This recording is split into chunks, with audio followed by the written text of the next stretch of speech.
Saludos, gracias por interesarse por la lengua náhuatl. Hoy trataremos un tema que es básico para entender esta lengua. Hoy, además, vamos a aplicar un criterio lingüístico más riguroso. Ya ustedes llevan algunas clases, así que ya es tiempo de ser un poquito más rigurosos en el análisis de la lengua. Fíjense que en náhuatl es muy común usar gentilicios. Los gentilicios son términos que describen la pertenencia a un grupo o a una nación. Por ejemplo, cuando se dice americano, mexicano, cubano, estamos usando el gentilicio ano, que en español indica que esa persona o ese grupo pertenecen a determinado pueblo. Pero en náhuatl los gentilicios además indican profesión, indican grupos no políticos o étnicos, sino grupos de interés. Gente que se dedica a tal cosa o gente que le gusta tal cosa. De manera que se usan con bastante frecuencia. Por eso es necesario entenderlos. Pero además hay otra circunstancia. Y es que los gentilicios del náhuatl en ocasiones se parecen, coinciden en su sonido con términos que no son gentilicios. Por ejemplo, cuando decimos aztecatl, estamos usando una terminación ecatl que se parece a la terminación del término mecatl. Aztecatl es un gentilicio, pero mecatl no es un gentilicio, mecatl solo significa cuerda. Por eso es importante entender cómo se forman los gentilicios para no cometer errores a la hora de traducir, saber cuándo se está diciendo, por ejemplo, cuerda, o cuándo se está diciendo el gentilicio, o cuándo se están diciendo otras tantas cosas, ¿no? Los gentilicios tienen la función de darle identidad a la persona o al grupo, lo identifica. Así que son, digamos, sufijos, partículas que se añaden a los sustantivos para darles identidad. Ahora bien, los gentilicios del náhuatl podemos hablar de un solo gentilicio, la realidad, con 4 variantes. No es nada complejo, es muy sencillo. Este gentilicio básico es catl. Catl. Vamos a empezar a escribir. Primera forma, catl, que se forma de la sustantivación o nominalización del verbo cat. Está derivado de cata. ¿Qué quiere decir? Ser. Entonces, el que es de tal lugar, eso es lo que quiere decir catl. El que es de tal grupo, o el que es de tal profesión. Bien. Así que la primera forma de gentilicio náhuatl es catl, y es la forma básica. Sobre eso se añaden otras partículas y hacen otras 3 variantes. Ahora bien, este gentilicio catl se añade a radicales tanto abiertos como cerrados. Vamos a ver qué es esto. Ya les mencioné que en náhuatl, como en cualquier otra lengua, hay raíces. Las raíces son los componentes irreductibles de un término. Digamos, en la palabra Cali, que significa casa, la raíz es cal, la raíz de casa es cal. En este caso, esa raíz también funciona como radical, porque se le añade en forma directa el sufijo sustantivo que forma una casa. Así que para decir casa no puede decir cargo, tiene que decir calle con sufijo. Ahora bien, hay casos en que la raíz modifica su sonido cuando se le añade el sufijo. Por eso tenemos que aprender a distinguir en agua la raíz del radical. Radical es la raíz cuando ya tiene el sufijo. Raíz es cuando está de manera abstracta. Esto parece una tontería, pero es muy importante porque la raíz de radical puede sonar diferente. Y si no sabemos esto, podemos interpretar un radical de un modo diferente a su raíz. Ya les puse el caso de, por ejemplo, la raíz del número 4 es naum. se compone con la desinencia y forma el término nahui, 4. Pero si componemos el número 4 con el sufijo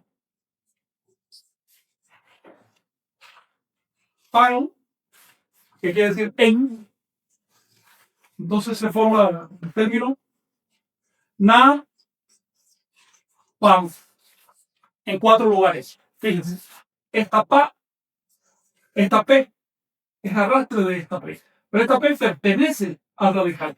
Por lo tanto, si bien la raíz es nao, el radical es napto. Esto se forma solo en este caso porque le sigue un sufijo comenzado en P y no es correcto en agua decir naupan, dice tapa, o napa, hacia 4 rumbos, en fin. De manera que sí hay una diferencia entre raíz y radical. Ahora bien, los radicales, que son el componente de la palabra que representa a la raíz, pueden ser abiertos o cerrados. Por ejemplo, en el caso del radical cal, es cerrado porque termina en consonante. ¿Sí?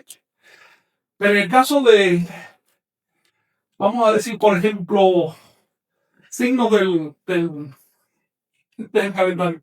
Cipacli, Ejecatl, Cali, Cuetpali, Coatl. Serpiente. Coatl. Radical coa. Ese es abierto porque termina en vocal. Así que, si un radical termina en consonante, le vamos a llamar cerrado. Si termina en vocal, le vamos a llamar abierto. Esto es importante porque hay sufijos que solo se pueden añadir a radicales abiertos o a radicales cerrados y hay otros sufijos que se añaden a cualquier tipo de radical. Así que, entendiendo el radical, entendemos el sufijo. Puede haber confusión a veces y vamos a estudiar hoy algunas de esas confusiones. Aquí hay una pregunta. Sí. Dice Edson González. Buenos días. Ustedes dijeron que Nopali es nuestra protección. ¿Podrían explicarme la etimología, por favor? Nopali. Nopali. No, Nopali significa nopal. Es una planta. No es nuestra protección. De hecho, todo posesivo con no, mo, y, etc. Todo posesivo en náhuatl carece de sufijo sustantivo. No se puede decir no palle. En todo caso, no palo, que sería mi color. Pero nopali, así como está, es el nombre de una planta. Y también Noshte también se llama, ¿sí? Perdón, también pregunta qué etimología tiene Tenochtitlan. Bueno, pues ya lo mencioné y voy a aprovechar la pregunta, pero vamos a dar la pregunta para el final, ¿no? Pero esta la voy a aprovechar para ejemplificar un poquito más lo que les decía. La palabra, es decir, la hoja verde esa jugosa que se come, eso se llama nosle. La fruta que echa se llama nopal, nopalli. Tenemos dos palabras, noshli y nopalli. Bien, ¿cuáles son sus radicales? En el primer caso, nosh. En el segundo caso, nopal. Ambos radicales son cerrados. Bien, la planta completa y su fruta. Ambos radicales son cerrados. Pero, por ejemplo, tenemos la palabra tetl. ¿Se ve hasta aquí? ¿Se escribo? Por favor. Sí. Tetl, que significa piedra. En este caso, su radical T es abierto porque termina en vocal. Así que repito. Si termina en consonante cerrado, si termina en vocal abierto. Si uno la palabra tetl, piedra, con nostri, que es nopal, sino lo que hoy se llama nopal, el resultado es Tenoch. Aquí estoy haciendo una aglutinación o una incorporación. Estoy incorporando términos. Y por regla de polisíntesis, elimino el sufijo nominal del primer término. Así que no se me queda en Tenoch, sino en Tenoch. ¿Bien? Pero también elimino el sufijo nominal del segundo término porque le voy a añadir la partícula ti, que es un interfijo. Ya consideramos lo que es sufijo, prefijo, interfijo, exfijo, perifijo, etc. Hay varias partículas de estas que se comportan de forma diferente en las palabras. Esta partícula no tiene significado alguno. es solo un elemento que se añade para añadir a continuación el sufijo locativo plan, que quiere decir en el lugar. Así que el lugar del nopal de piedra. Pero por otro lado, tenochtli, así mismo, significa un tipo de nopal rústico. Se escribe obviamente con una piedra. Esa era la escritura para que se pueda entender la partícula T, pero significaba simplemente un nopal rústico que se daba en esa zona. Ahora bien, tenochtitlan obviamente en los del lugar del nopal rústico. Pero si quiero, digo, en lugar de nopal rústico, pero si quiero convertirlo en un gentilicio, es decir, si quiero hablar de aquellos que vivían allí, digo,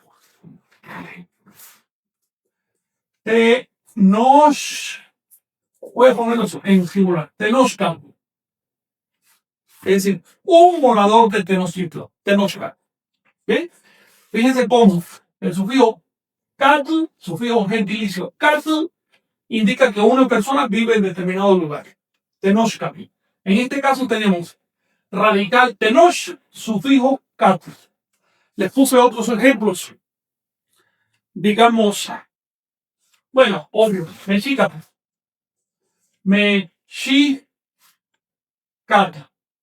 Un solo, un solo mexica, mexicano en el sentido antiguo, es decir, el morador de la ciudad, o incluso la etnia completa, pero no el morador del país. Mexica, radical mechi, sufijo gentilicio cat. Radical mechi a su vez se compone de mets y chic, que se queda en chi. Eso lo hemos estudiado, lo volveremos a tratar después. Ahora, es importante que este sufijo gentilicio catl no solo le da nombre a personas, a gente que vive en un lugar, sino también a objetos.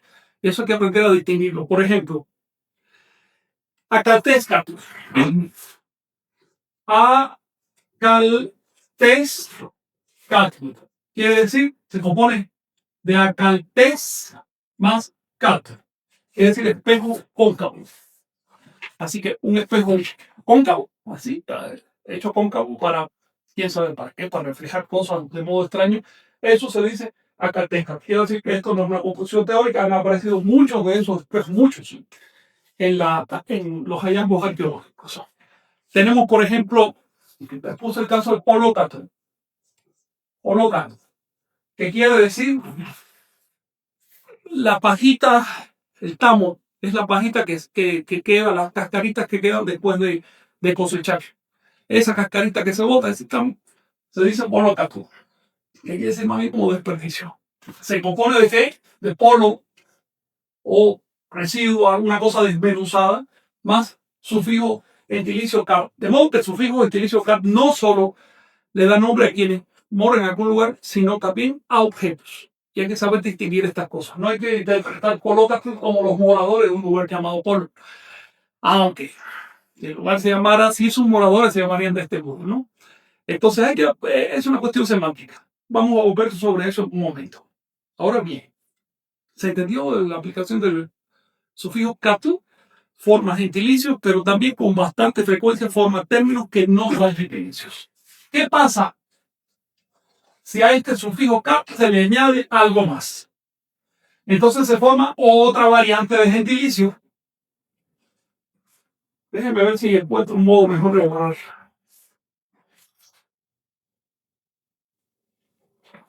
Bueno. Tiene razón. Sí, otra variante de gentilicio. Fíjense que si yo le añado el sufijo catl, el sufijo de posición en, se me forma la variante eta. Esta se forma con el sufijo de posición más catl. Un ejemplo del uso de este sufijo de posición está en el nombre divino Troque Nahuatl. ¿Qué quiere decir? El dueño o el que posee el Troc y el Nahuatl. Troc quiere decir lo cercano, lo que está muy pegado. Y Nahuatl lo que rodea. Es decir, el que posee el centro, la periferia o la totalidad. Es un nombre divino, es un nombre de Tezcatlipoca. Pero me interesa ahora conservar esa partícula E. Porque si yo a un término le añado la partícula E, indicando que ese concepto es poseído, y a eso le añado el sufijo gato, indicando que hay una persona que posee ese concepto, entonces se me forma el gentilicio ekata, que es muy común. Les traje dos ejemplos.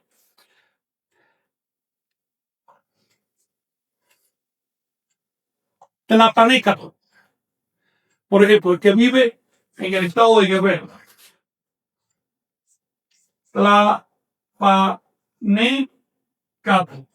También se puede decir con doble P, Tlapanécato, es exactamente igual. De Tlapan, que quiere decir hacia el este, o el del este. Y pues por alguna razón es el nombre que le daban a los del estado de Guerrero. O les traje a Colmecato. A Colmecato. Los que viven en Acolman. Los que viven en Acolman. Observen que la ciudad llamada Acolman se queda en Acolman. Elimina esa terminación an para añadir el sufijo de posición e y después el sufijo cat. Así que vamos a encontrar muchos gentilicios que terminan en ecatl. No confundirlos con tecatl, que son una composición aparte, ni con tlacatl, que es una composición tipo diferente, ni con catl. Ecatl es una variante específica del sufijo gentilicio. Ahora, vamos al caso de tecatl. Fíjense que en náhuatl hay un pronombre general te, que se refiere a personas. Así, en general, personas. Te.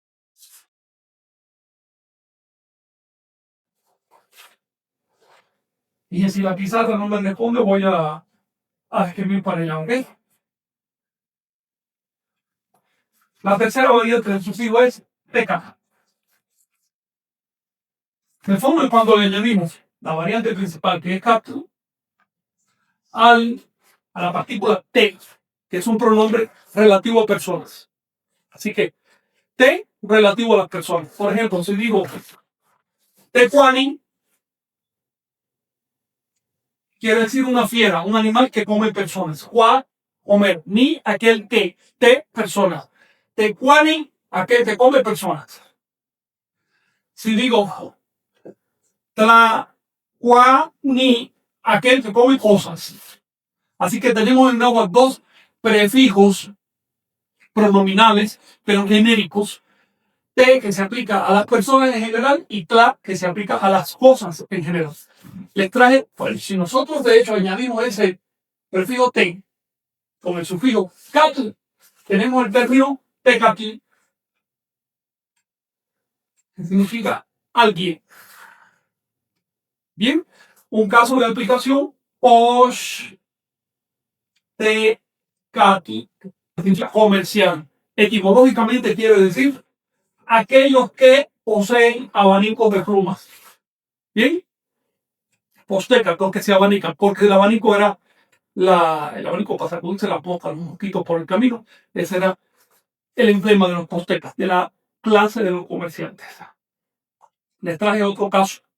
En el caso de postecas, ustedes se dan cuenta que no se refiere propiamente al que vive en algún lugar, sino al que tiene determinada profesión. Esta es una característica de estos gentilicios, tanto lugar como profesión, pero incluso también puede señalar condición. Aquí les traje el caso de Cochisteca. Cochisteca. De cochistli, que quiere decir modorra o sueño, pero no de soñar, sino de estar ahí tirado, dormido. Más el sufijo gentilicio teca. Y por supuesto significa dormilón. No los que viven en el sueño, los que viven en un lugar llamado cochistli, sino el dormilón, cochisteca. Así que este sufijo gentilicio ya hemos encontrado que tanto designa lugares, como profesiones, como condiciones. Les traje otro caso. Este es interesante. El término cuauteca. Cuauteca. Cuauteca de forma de sufijo gentilicio teca, más el término cuautli, que quiere decir águila y que se entiende como oficial, o como un guerrero o como una persona valiente, aunque era específicamente un título de oficiales, pero si el guerrero moría en batalla, se le daba ese título post-morte. Entonces su cadáver es un cuauteca. Estamos hablando ya no solo de condición, sino de un objeto, porque es un cadáver, es un objeto, ya no es una persona. Sin embargo, como fue persona, sigue recibiendo el sufijo gentilicio, se le llama Krautekas, cadáver del guerrero muerto en batalla. Y por supuesto se usa también como gentilicio, digamos, Zacatecata. Los oriundos de Zacatlán, o Zacatlán, como se diría ahora, hoy Zacatlán, que quiere decir el lugar de los carrizales. El carrizal. Zacatecata. En forma de Tecatl, más Zacatl. Ese Zacatl pierde el sufijo TL. Así que esta T no pertenece a este sufijo. Este sufijo se libre, se pierde por completo. Zacatl quiere decir hierba, hierba que forma carricitos delgados. Y Tecatl, aquel que vive en ese lugar, en carrizal. ¿Sí? Se parece más a Zacatecas que a Zacatlán, ¿no? Zacatlán quiere decir carrizal. Y Bien, Zacatecas. Zacatecatl es que vive ahí.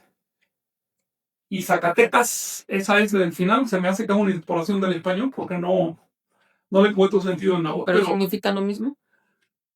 Zacatecas significaría, en este caso, los que viven en tal lugar, porque tiene el sufijo teca, que es un sufijo gentilicio. Este sufijo no le da nombre al lugar, le da nombre a las personas que viven ahí. Sin embargo, después de tantos años, muy probable que el sufijo gentilicio termine designando al lugar. Eso también hay que distinguir. Pero en náhuatl, lo que es náhuatl, no. En náhuatl, el gentilicio es solo para personas y ocasionalmente para cosas, pero no para lugares. Ahora, tenemos otra variante que es Tlacatl. Cuarta variante, Tlacatl. Tlacatl. Ya les dije que en náhuatl hay un prefijo T que señala cosas, personas, y un prefijo tla que señala cosas. Si añado ese prefijo tla que señala cosas con el sufijo gentilicio catl, se me forma tlacat, que para empezar, así por sí mismo significa persona. Y por supuesto, si yo aplico el concepto de persona a otro sustantivo, entonces voy a hablar los que son moradores de tal lugar o los que se dedican a tal acción. ¿Ven? Tlacatl, persona. Tiene una resonancia. Esto ya hablamos la semana pasada, que ciertos nombres tienen resonancias semánticas, como el radical tlac, que quiere decir mitad, y esta resonancia es importante filosóficamente en la lengua. Pero no me voy a extender sobre porque etimológicamente esto se forma de tlac más cat. Entonces, el ser humano. Le puse como ejemplo el nombre de los moradores de una ciudad. La ciudad se llama Altepetl. Altepetl. Eso significa ciudad. ¿Cómo se dice ciudad? Altepetl.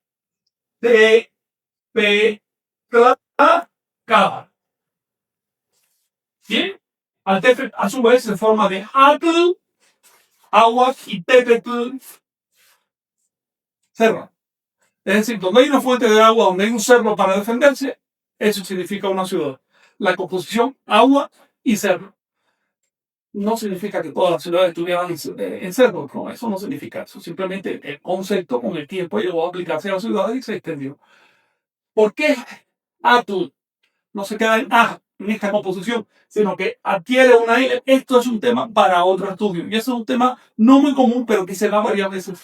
En agua quiero decirles que esto es un arcaísmo y lo estudiaremos después. Ahora bien, si a un sufijo gentilicio, es decir, a un formador de nombres de personas, tú le añades otro elemento, sea una partícula, otra palabra, lo que tú quieras, entonces se pierde el sufijo nominal, el sufijo sustantivo del sufijo gentilicio. ¿Ve? Todos los sufijos gentilicios se componen con un elemento radical y un sufijo nominal o sustantivo.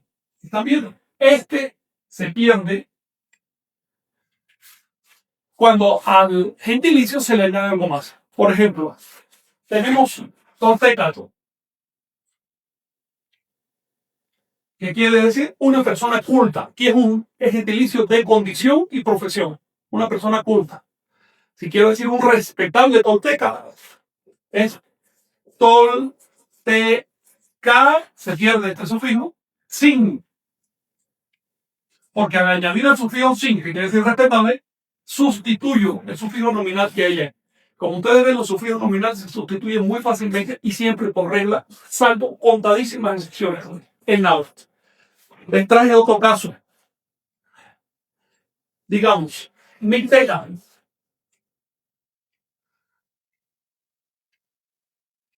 Se forma de Miki morir.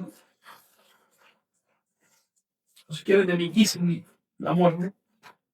Más el gentilicio Teca. Es decir, los moradores de la muerte. No exactamente los difuntos, sino, vamos a decir de un modo un poco estirado, los espíritus de los difuntos, si ustedes quieren. De manera literaria se les daba animación, se decía que estaban conscientes, que estaban activos en un plano en el inframundo. ¿Sí? Estos son los mixtecas. Si además le añadimos el término Cihuatl, que quiere decir señora, entonces se forma el nombre Mixtecacihuatl, que es la contraparte femenina o la polaridad femenina de Mictlantecutli. Mictlantecutli y Mixtecacihuatl son una polaridad que personifica o representa la condición portante. Así que Mixtecacihuatl, no Mixtecatl-cihuatl. El sufijo se elimina si le añades algo más. ¿Cómo se descompone esta palabra? En cihuatl, que a su vez tiene un sufijo nominal y un radical, en Mixteca, que a su vez tiene una composición radical, es decir, un elemento radical y una composición con sufijo. Entonces, déjenme descansar un momento. ¿Hay alguna pregunta por ahí? Sí. Las preguntas me permiten descansar unos segundos. Sí, la mecha, si es que como se van corriendo. Sí, claro.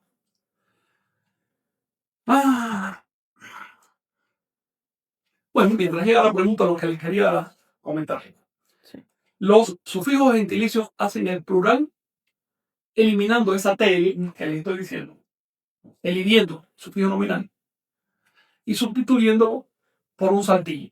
El saltillo hace plural en caso de personas. Por ejemplo, teques, aztecas.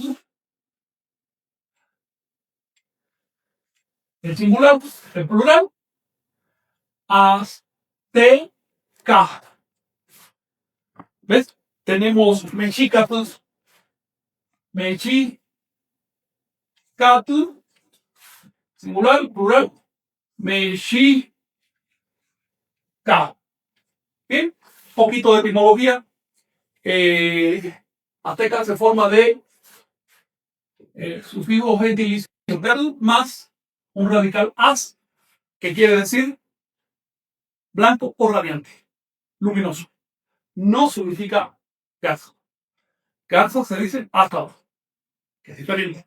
Pero as solo quiere decir blanco. Y por eso, por supuesto, le da nombre a la garza. Obviamente, el término azteca se representa en la gráfica con una garza. Pero no significa luz de la garza, significa luz del lugar blanco.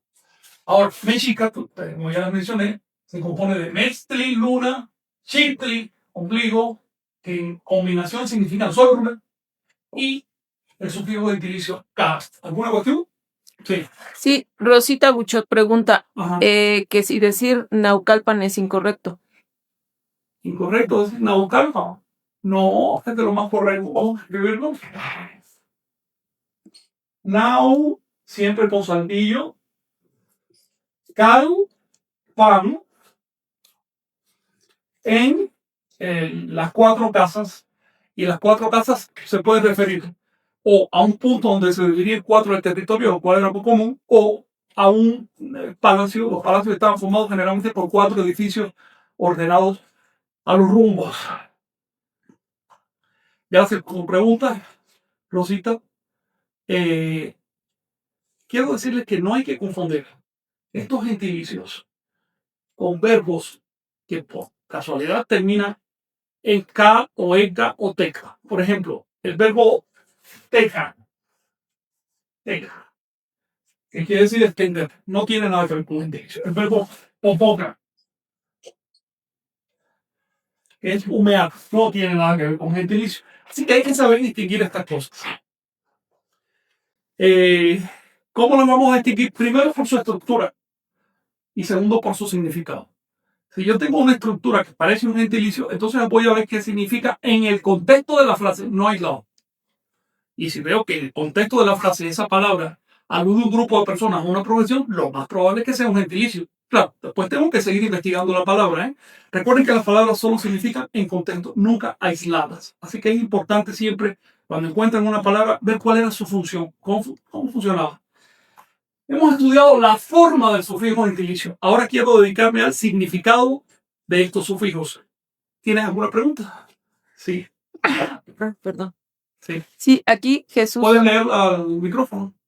Es que se Se escucha. está escuchando, perfecto. Sí, Jesús Enrique pregunta que si existe el Xoconochtitl. Permíteme, es que estoy pronunciando mal. Xoconochtitl. Xoconotztli. Ajá. Bueno, yo conozco el Xoconotztli. No sé si habrá un Xoconotztli, que en Dice este caso que- significaría un Xoconotztli rudo o silvestre. Que si existe o está mal La escrito. verdad es que no sé de ese caso específico. La composición está bien hecha, no hay problema con ella, pero nunca la he escuchado. Ahora vamos a ver cómo funcionan estos gentilicios. En primer lugar, estos gentilicios pueden funcionar como nombres propios. Ahora viene la aventura de borrar esta persona, pero es necesario. Fíjense que no siempre el sufijo gentilicio indica una pertenencia o una condición. Además de todo lo que hemos estudiado, estos sufijos pueden componer nombres propios. Aquí les traje varios ejemplos. Incluso nombres de personas. Primer ejemplo. Patecato. Patecato. Patecato se forma de patli, que significa medicina. Por supuesto, si voy a componerlo, si le voy a añadir tecato, le elimino tri. Ahora bien, en teoría esta composición significaría el morador de la medicina, pero no. Es el nombre propio de la personificación del médico. Así que se le llama ordinariamente el dios de la medicina. Y es una personificación de un médico, o de todos los médicos. Patecate. Les pongo otro caso.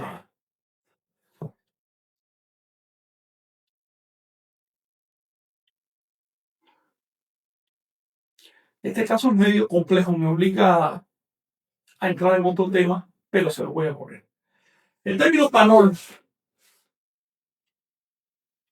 navegante, me da origen a dos términos que parecen gentilicios, pero que son nombres propios. El nombre de la deidad del pulque, específicamente, se le llamaba Panotétatl o Pantétatl. Así que, Panotétatl o Pantétatl, es lo mismo. Significa el navegante. Lo es solo un sufijo pasivo. Se puede conservar el radical como pano o apocoparlo en pan. Panotecat o pantecat, lo mismo, nombre del dios del pulque o de la personificación sagrada o teológica del estado de ebriedad producido por el pulque, por eso es navegante. Si se trata ya específicamente de la borrachera, ese tenía nombre propio, había un dios específico llamado Iwindeca.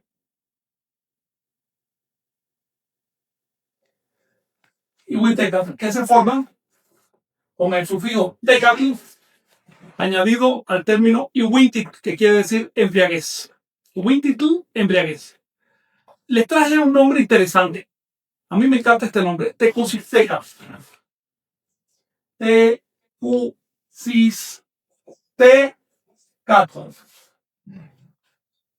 Se forma de el sabido conocido sufijo decatl, referente a personas que pertenecen a algo, más tecutli, que quiere decir señor, más sistli, que quiere decir caracol marino.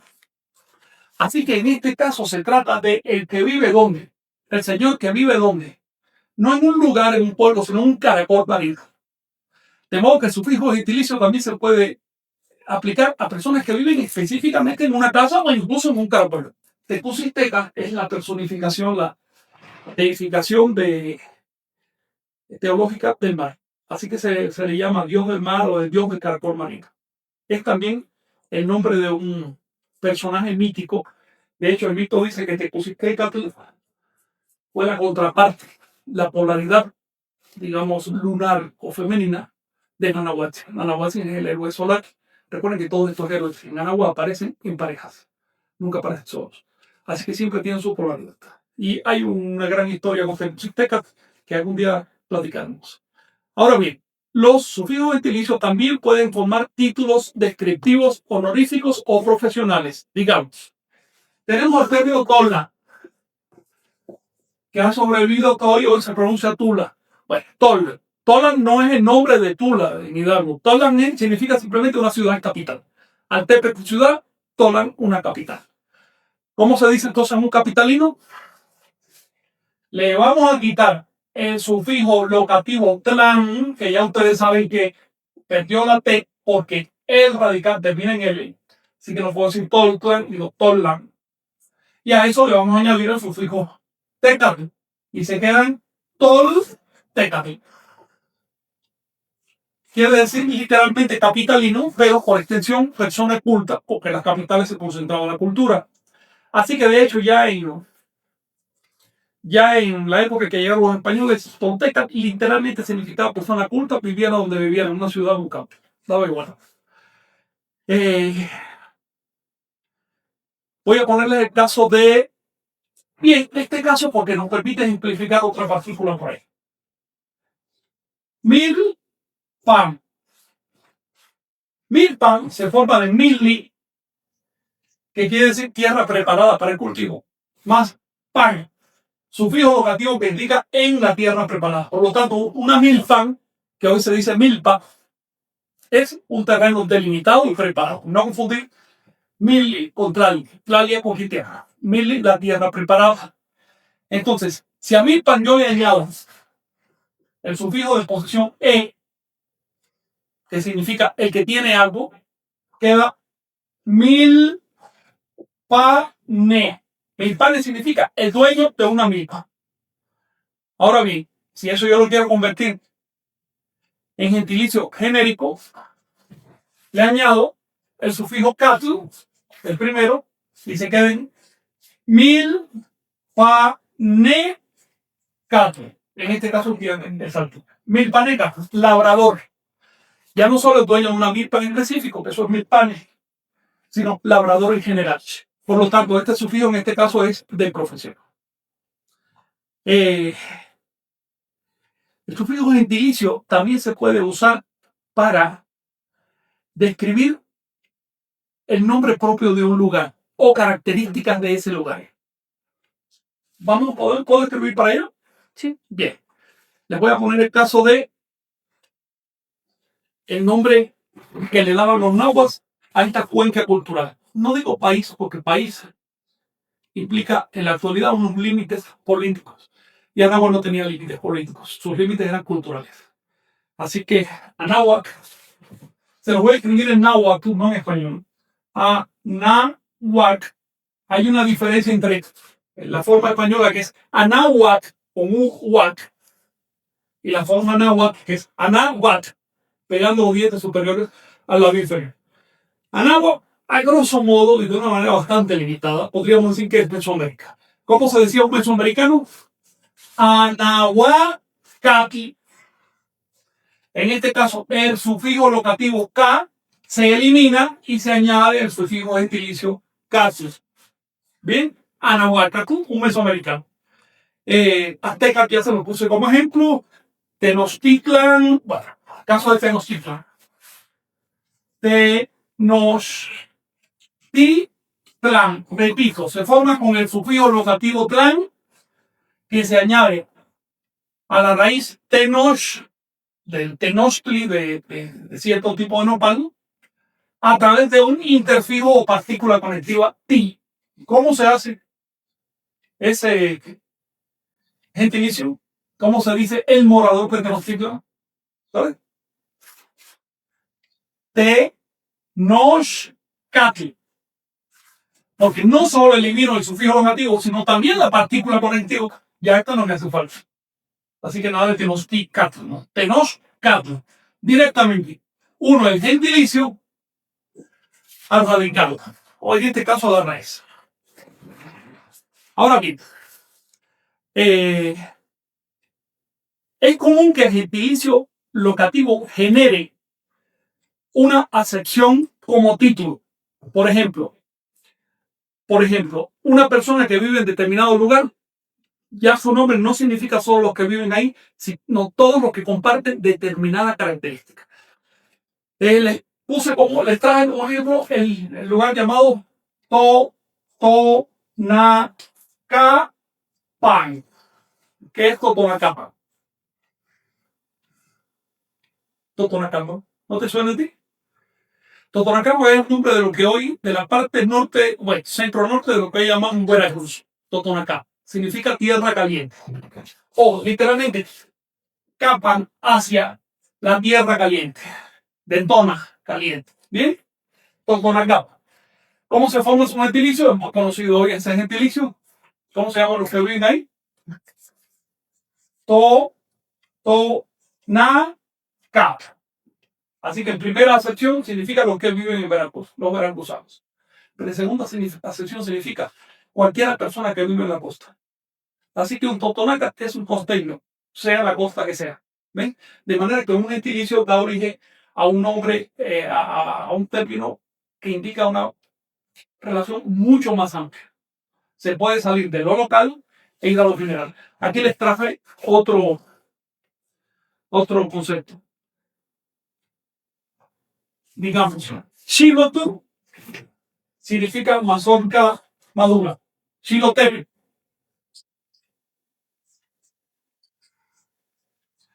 Xilotepe, que hoy se dice Xilotepe, es el nombre de una comunidad.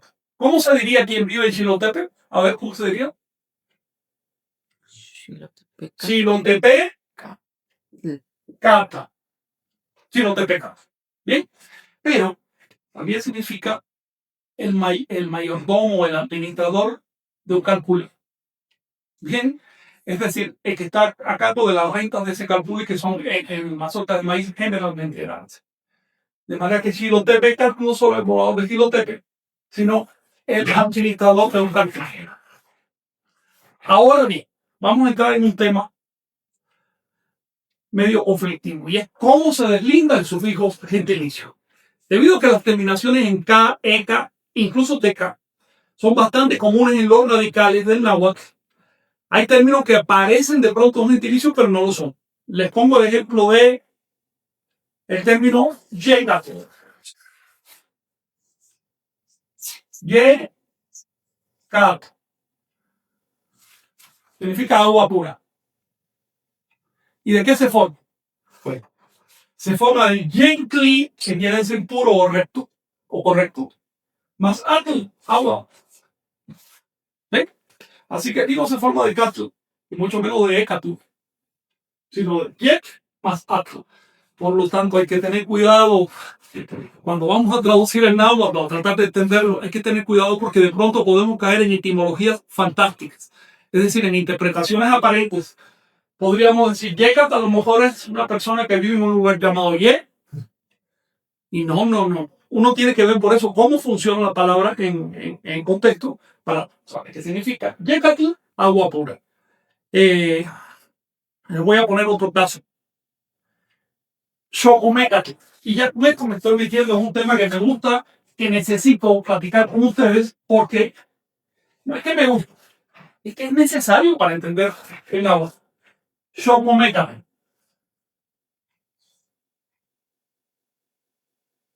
Xocomecatl, a primera vista, parece compuesto con un sufijo gentilicio egan. Pero en realidad no es así. Se compone con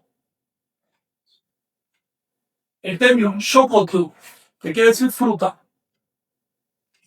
El término mecatl, que significa un bejuco o una cuerpa. Es el nombre de las parras, de las barras, de las uvas en racimos, xocomecatl. Es decir, frutilla que está empatada con una cuerda, con un bejuco, Shogomencatl. Entonces, de pronto aparece el sufijo gentilicio y no lo es. ¿Cómo yo sé que no es un sufijo gentilicio? Porque cuando le quito Egatl, se me queda Shogom, y Shogom no significa nada en náhuatl. Yo podría tratar de entender esta M como perteneciente a otra palabra, pero entonces me voy a concentrar. Cuando usan Shogomencatl, están diciendo para pues obviamente. Se trata de mecate de Shopotl, es decir, cuerda o racimo de fruta. Les voy a poner otro caso. Calmecato. Calmecato. ¿Verdad que suena casi como si fuera un gentilicio? No, no tiene nada que ver. No se forma con égato. Se forma con mengato. Cuerda, que también significa hilera. Mascal, que quiere decir celda. Recuerden, una casa se dice chante. Solo se posee. Nocha, hincha, mocha. Pero es chante. Calin es propiamente un espacio con paredes, incluyendo la casa. ¿Mm? Así que Cali no es la casa de vivir, sino una celda. Realmente celdas en hilera o hilera de celdas. ¿Por qué? Porque los monasterios y los centros de estudio superior, que eran la misma cosa, los hacían con plataformas llenas de celdas donde vivían los estudiantes. Y de lejos se veía como un montón de celdas en hilera. Eso es Kameka. Les voy a poner otro caso.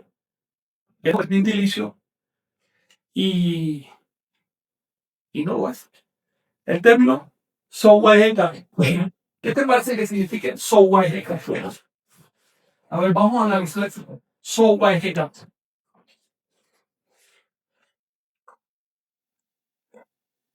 Sohuajeca. Fantasma. Se compone de sohuatl, que es una forma arcaica de sihuatl, señora, mujer. Pero la forma arcaica es sohuatl, no sihuatl. ¿Bien? Así que no se confunda cuando vean sohuatl, sihuatl es lo mismo, mujer. Más, ejeca, viento. Es mujer de viento, mujer de aire. Transparente, invisible. Por lo tanto, fantasma. ¿Bien? Fantasma en buena onda. Eso es un sohuajeca. Hay muchas otras palabras que les traje, pero ya creo que quedó claro que no siempre que parezca un gentilicio es un gentilicio. Tenemos que ver el contexto.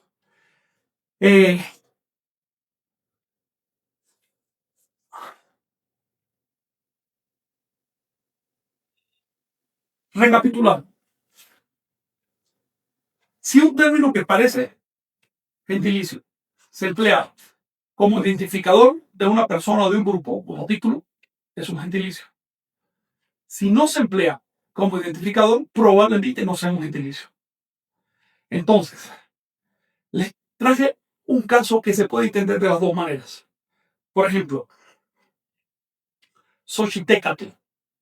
Xochiteca significa el morador de Xochitla, el lugar florido o el jardín. Xochiteca. A ver, te lo voy a poner. Me está perturbando no tener espacio para escribir, así que tengo que borrar. Xochitecatl. Xochitecatl. El morador de un jardín, el morador de Xochitla. Sin embargo, tenemos la forma Xochimecatl.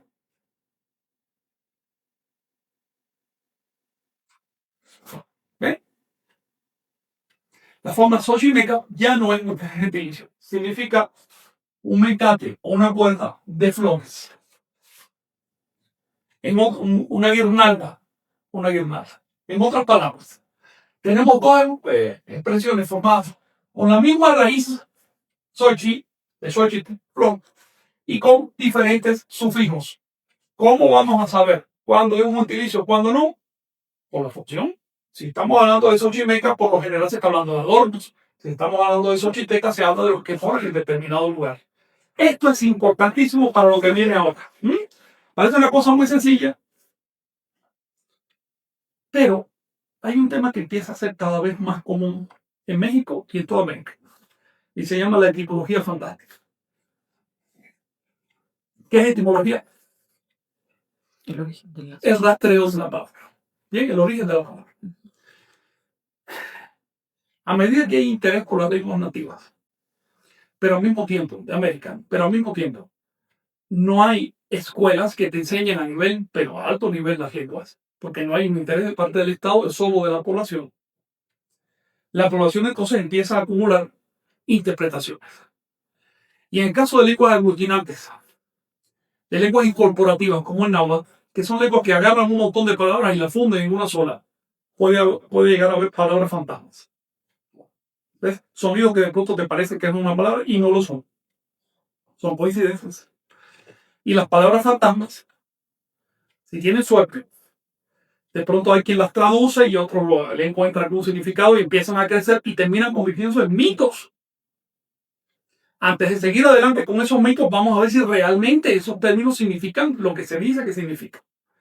Les traje el caso más clásico, déjenme borrar acá, que es el caso del término chichimeca. Si digo chichimeca, me refiero a un chichimeca. Si te hago decir todos los chichimecas, ¿cómo diría? A ver. ¿Cómo diría? Ya eso vamos a estudiar. Chichimeca es singular. Singular. Si lo quiero decir en plural, los chichimecas, le quito la TL y lo dejo como chichimeca. Cosa. Bien. Tenemos una palabra que cada vez que se usa en los textos, cada vez que tú hablas de los chichimecas, estás hablando de qué? De un pueblo. Así que es una palabra que tiene función como gentilicio. Es un término que describe a un grupo. Debes sospechar que se trata de un gentilicio. Pero tenemos en esta palabra un sonido mécata que es tan fuerte, sobre todo porque la palabra mécata se conserva todavía a través del mecate, pero sobre todo por eso, porque si hubiera perdido no habría problema. Es tan fuerte que de pronto hace que la gente piense que no se trata de un gentilicio que funciona como un gentilicio, sino de un sustantivo concreto cualquiera. Y una vez que separamos el componente mécata, componente hipotético mécata, pues nos queda el radical chichi. Entonces tenemos por un lado un añadido mecatum, que todavía es teórico, no se ha probado que sea ese el añadido, y un radical chichi, que es el resultado, y que resulta que no existe en la palabra. Ese es el detalle. Cuando hacemos el corte mal en una palabra, las dos partes que quedan, o las más partes que quedan, tenemos que traducirlas de alguna manera. Y entonces, lo que era una leve distorsión en el significado comienza a torcerse cada vez más y terminamos con otra cosa. Por ejemplo, si suponemos que esto significa mecato o mecate, chichi quiere decir cuerda. Así que aquí dice cuerda de perro. Tenemos el caso de una nación que se llama cuerda y que por excepción, la única nación en Anagua que no recibió sufijo gentilicio. Solo se llama los cuerdas de perro. Y la pregunta es ¿por qué se llaman cuerda de perro? Si no están relacionados con los perros ni con las cuerdas. ¿Por qué se llaman cuerdas? ¿Son porque ven un mecate ahí? No. Ya tú sabes a través de esta clase que hay un sufijo gentilicio etato. Por lo tanto, el radical de esta palabra no es chichi, sino chichin. Tú sabes también que cuando una nasal termina una sílaba o una palabra, la N se transforma en N. Así que su radical es chichin con N. Importante. Y por supuesto su sufijo etato. Es un gentilicio, se refiere a un pueblo. La mala, digamos, mal corte de la palabra da origen a significados extraños. Bueno, cuerda de perro por lo menos se entiende, pero hay gente que también traduce como cuerda roja u hombres rojos. Lo de hombres rojos no tiene el menor sentido porque ahí no dice hombre por ningún lado. ¿Sí? Lo de cuerda roja podría tener un cierto sentido por Megatul, pero es que rojo no se dice chichi, rojo se dice chichintic. Si le quitas el sufijo adjetivo tic, queda chichil, tienes que explicar esa L. No puedes simplemente decir, le quito el sufijo y también le quito la L de paso para que signifique perro. ¿Ven? No, no es así la lengua. Así que la raíz de rojo, chichil, y ahí no dice chichi. Les voy a poner otra traducción extraña que me encontré. Hombre perro. Chichimén. Bueno, chichi es perro, pero ¿y dónde está el hombre? Mecas no son. En otras palabras, no se van a las traducciones fáciles, porque podrían estar arruinando significados profundos. Eso ocurre mucho en la popularización del náhuatl. Estudien la lengua si quieren entender la lengua. Háganle al náhuatl lo mismo que le hacen al español. Honren la lengua. Ninguno de ustedes se declara conocedor del español si no fue a la escuela y aprendió español. Si una persona no aprendió español, nosotros los demás decimos, lo habla mal. No decimos, no, es que tiene significados místicos. No, lo habla mal y punto. Demos la misma dignidad al náhuatl. Si nosotros quitamos el sufijo de casa, el término chichimeca, nos va a quedar el radical chichín. Y si nosotros vemos que se duplica una sílaba en un radical o donde sea, aquí tenemos un caso de frecuentado, o dicho más popularmente, reduplicado de sílabas. La sílaba se frecuenta, se reduplica. Eso se hace para que adquiera énfasis. Les voy a poner el caso de, digamos, Popocatépetl. Popocatépetl. Bien, se forma de Poptli, que quiere decir humo. Poptli, humo. Bien, el cerro que echa humo, pero para indicar que echa mucho humo, se reduplica el radical pop. Pero al reduplicar, hay una regla del náhuatl que dice que si ese radical es cerrado, ya ustedes aprendieron que cerrado es un término, un radical, una sílaba, lo que sea, que termine en consonante. Así que al reduplicar, si ese elemento que duplica termina en consonante, el primer término de ese par pierde la consonante. Así que no es pop, es popoc. Que añade una A que es de cumplimiento verbal más teca, Popocatépetl. Bien, les voy a poner otro caso. Papalote. Papalote. Se forma de pali, coloreado, cuyo radical es pal. Si yo reduplico esto para decir que son dos alas coloreadas o que están muy coloreadas, entonces no se queda el pal, sino el papal. Es decir, se mantiene íntegro el último elemento del par. El primero pierde la consonante. Esto es una regla del náhuatl que después veremos con mucha más calma. Lo mismo pasa en chichín. Chichín se forma de reduplicado, frecuentado, de la raíz chin. Esa raíz chin, para que vean lo que significa, aquí les traje varios términos que aparecen. A ver cómo se los escribe. Recuerden, raíz chin. Chinama. Chimali. Les traje chinamitu, les traje chinaño y hay muchas más. Chinamitu, chinaño. Bien, son términos conocidos. Chinampa, ¿qué significa? ¿Chinampa qué significa? Una chinampa. Cesta para sembrar. No se imaginen los que viven fuera del México que son pequeñas cestas. Son cestas que pueden medir medio kilómetro en cada lado y se ponen sobre los lagos, se llenan de tierra y son excelentes para sembrar. Eso es una chinampa. Pero lo importante y lo que le da nombre es este componente, esta raíz chin, que quiere decir tejido de fibra. Tenemos chimali, con la misma raíz chin, porque los escudos se hacían tejiendo fibra rústica y después cubriéndonos con cuero grueso. Tenemos chinami, la misma raíz chin, chinami quiere decir enramada. Es un tejido de ramas que se hace, antiguamente se ponía en las afueras de las casas a modo de portal para que no pasara la luz, pero sí el aire. Y tenemos chinaño, que es el nombre que le daban, la misma raíz chin, a la caña de maíz. Entonces, podríamos poner muchas otras palabras en esa raíz chin, las cuales significa ya sea una fibra rústica o una caña o un tejido hecho con ese material. Por lo tanto, cuando nosotros tenemos el término chichimeca, estamos viendo un duplicado de chin. No estamos viendo perro, ni estamos viendo rojo, ni estamos viendo cosas extrañas. Simplemente el duplicado de chin. Si leemos eta con sufijo de tilicio, duplicado de chin, vamos a entender por qué el jeroglífico que tipificaba a los chichimecas en las códices, en las fuentes, Es una faldita tejida o una manta tejida de fibra, de hierbas, de zacatas. De hecho, si leemos las descripciones de los chichimecas, por ejemplo, en el Códice Florentino, en el Códice Matritense, ahí no le llaman chichimecas, les llaman sacachichimecas. Sacachichimecas. Los vestidos con fibras de hierba. Así de simple. Por eso su jeroglífico es una capa de fibra de hierba.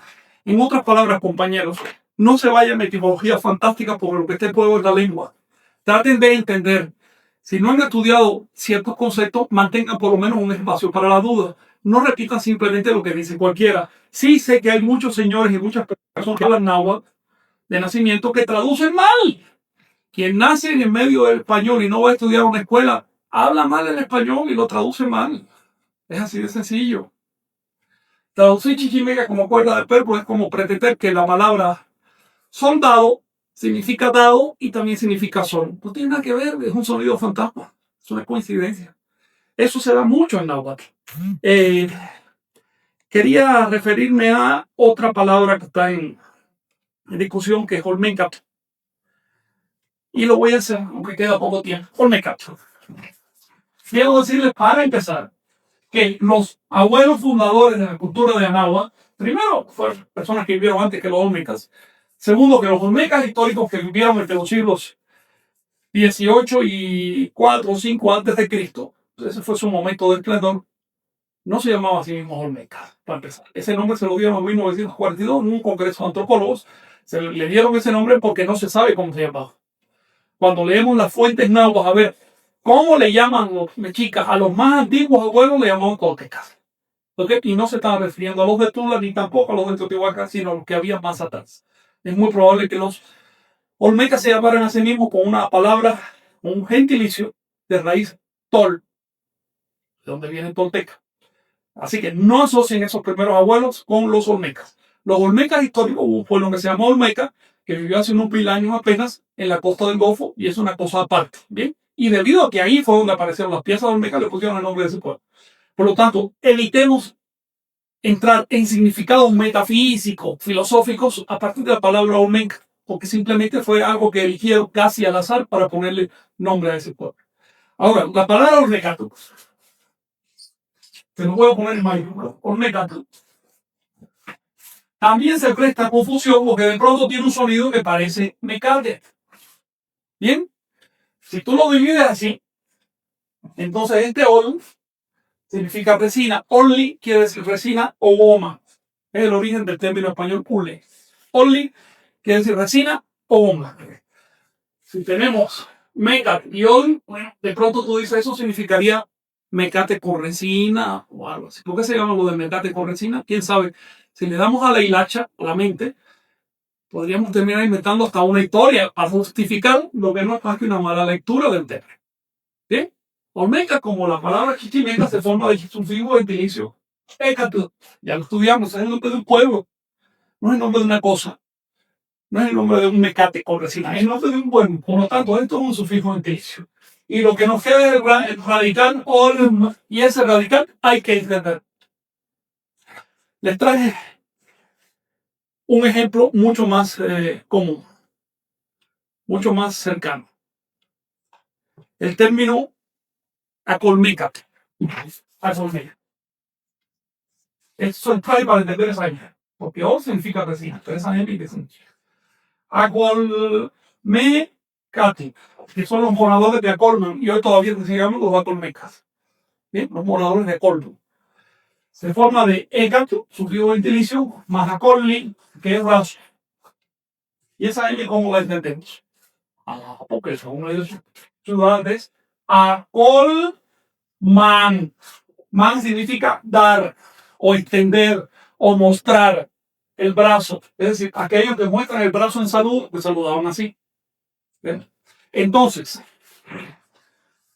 ya entendemos que esta M en el gentilicio representa al término mana, que se apocopa en man, es un verbo mana, dar o extender, ofrecer. Bien, lo mismo pasa en el nombre de los ricas. Esta M significa el término man, que es exactamente la misma estructura. Para entender qué significa esto, Debemos tener en cuenta que man, término mana, en su segunda acepción, es decir, si lo pongo como man tiu, que quiere decir el que lleva lo que significa man tiu, significa llevar una insignia. Bien, llevar una insignia. Y también vamos a entender que la raíz ol no solo significa aguja, sino significa los dibujos que se hacían con resina sobre la cara. Así que ya estamos entendiendo que olmana significa llevar una insignia de resina sobre la cara. Esto no me lo estoy inventando. Les traigo una cita directa. Dice el Códice Florentino. Los sacerdotes de la diosa Justo Sigua, señora de la sal, pintaban su rostro de azul con resina a la manera de los olmecas. Pintaban su rostro de azul con resina a la manera de los olmecas. En otras palabras, olmeca se forma de oli, resina como pintura para el rostro. Mantiu, que quiere decir llevar una insignia o una marca, y el sufijo gentilicio. Olvidémonos entonces de etimologías fantásticas, no ayudan a la lengua, de hecho nos complican después, porque si traduces mal, después vas a seguir traduciendo mal. Es decir, vamos a usar ese precedente para cosas cada vez peores. ¿Alguna pregunta? Sí. Sí.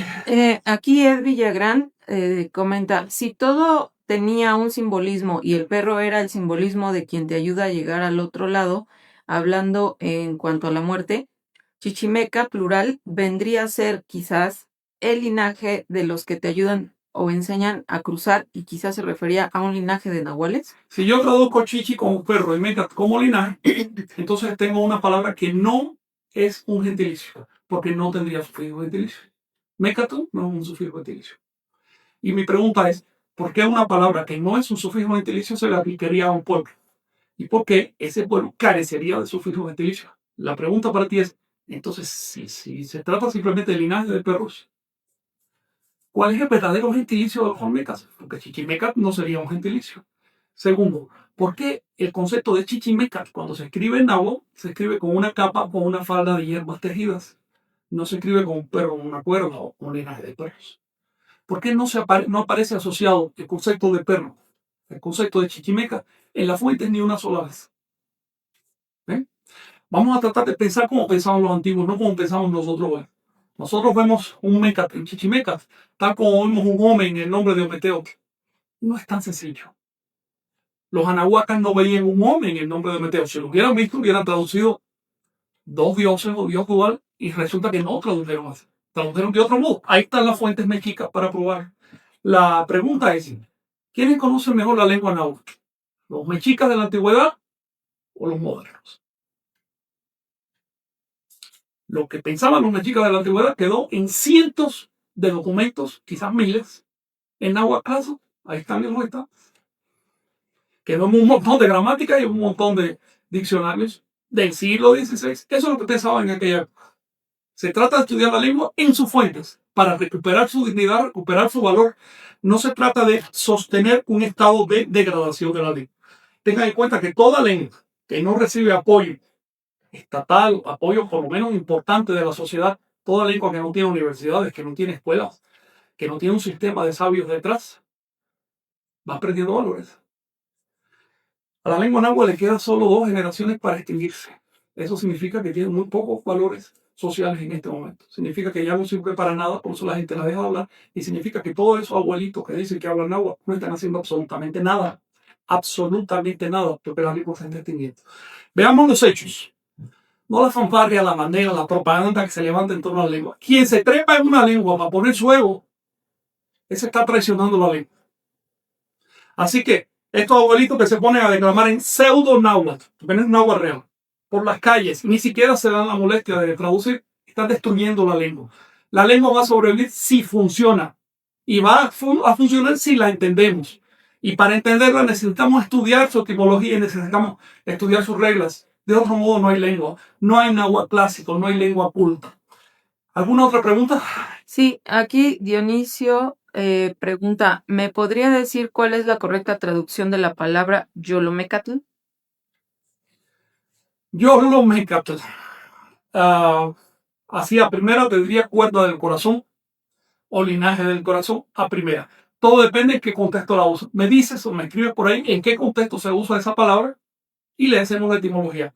Sospecho que es un caso de sonido fantasma. Sospecho que es un caso en que se mezclan los sonidos y de pronto parece una cosa, pero significa realmente otra. Con esta pregunta nos quedamos. Gracias por su presencia y gracias por su interés en la lengua. La lengua necesita de ustedes. La lengua no se va a salvar mágicamente. La lengua necesita compromiso. Así que, por favor, a estudiarlo. Exactamente igual que como estudian inglés o español. Piensen que si a ustedes les dan un buen trabajo en el norte con la condición de que estudien inglés, ustedes no van a decir, ah, no, yo pienso que el inglés significa tal cosa. No, porque a ellos les interesa el trabajo. Ustedes se van a someter a las reglas, van a ir a una escuela, van a aprender gramática y después que tengan el conocimiento van a saber qué significa la lengua. Exactamente igual con la lengua nativa de América. Dignificación. Gracias por su presencia y nos vemos.